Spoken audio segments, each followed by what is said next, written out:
Hello，大家好，我是你们的老朋友。今天咱们来聊个劲爆的话题，保证让你们的耳朵竖起来，脑洞大开。最近咱们这位懂王特朗普又搞事情了，他的白宫经济顾问哈塞特居然放话，美国考虑松绑对华芯片出口管制，条件是中国得加快稀土出口。哎呦喂，这消息一出，简直像一颗深水炸弹，在平静的湖面炸开了锅，激起了千层浪。我一听到这消息，第一反应就是这老特啊，真是个谈判高手，像个精明的商人，把筹码捏得死死的，每一次出牌都带着他的招牌笑容，让你猜不透他下一步到底要打什么牌。稀土那可是现代工业的血液，芯片制造的灵魂，没有它，高端科技产品就得停摆。中国是稀土大国，手握着这张王牌，而美国呢，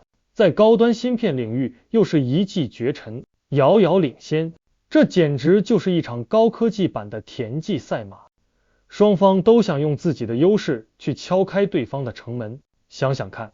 之前拜登政府那可是铁了心要筑起一道高墙，不让中国拿到先进芯片技术，生怕咱们的军事现代化进程加速。结果呢，老特一回来，立马就来个政策大转弯，这葫芦里到底卖的什么药？哈塞特虽然没明说会放宽哪些具体管制，但他暗示英伟达向中国销售高端 AI 芯片 H20 的限制不会放松。这话听起来就像是在一个巨大的宝库前，给你指了一条光明大道，但又悄悄地把最珍贵的宝藏给藏了起来，让你望眼欲疾，心里痒痒。这不就是想方设法的既要马儿跑，又要马儿不吃草吗？我得说，这种交易式外交就像是在刀尖上跳舞，看着惊险刺激，但背后却充满了不确定性。还记得之前中美贸易战打的那叫一个火热，关税你来我往，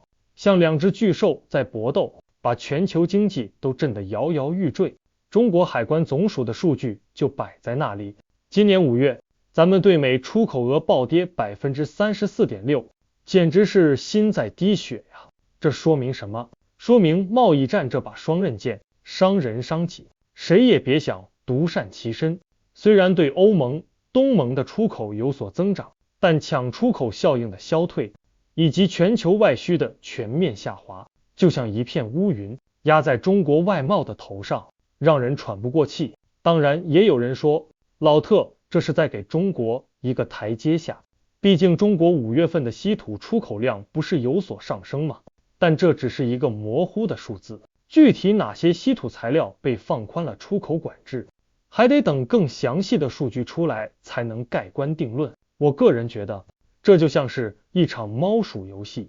双方都在试探对方的底线，寻找最大的利益交集。老特可能觉得，既然禁令没能完全卡住中国的脖子，那不如换个方式，用稀土来做个交换，既能拿到自己急需的资源，又能给国内的芯片企业争取到更大的市场空间。但我们也要保持清醒的头脑，批判性的看待这件事。放松出口管制，是不是意味着美国真的打算放弃技术霸权了？我觉得不太可能，更像是他们策略的一种调整，从完全封锁到有条件的放开。这种弹性操作反而更考验我们的智慧和定力，毕竟科技的竞争是永无止境的，核心技术受制于人，就像是脖子上被别人套了一根绳子，什么时候被拉紧，可就由不得我们了。所以咱们自己的芯片产业，那必须得撸起袖子加油干，把核心技术牢牢掌握在自己手里，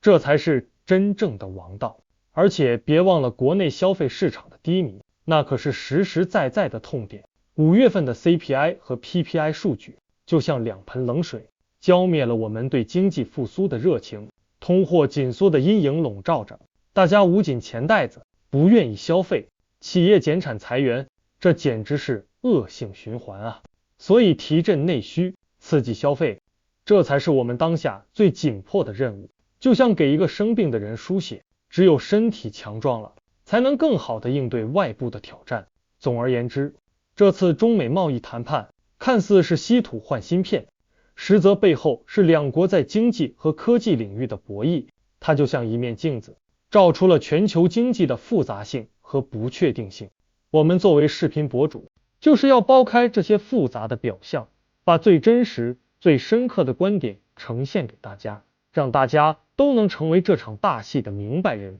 你们觉得呢？这场谈判会是双赢的开始，还是新一轮拉锯战的序曲？欢迎在评论区留下你的看法，咱们一起探讨。今天这个话题我就暂时说这么多，如果你有不同的看法或者建议，记得留言告诉我。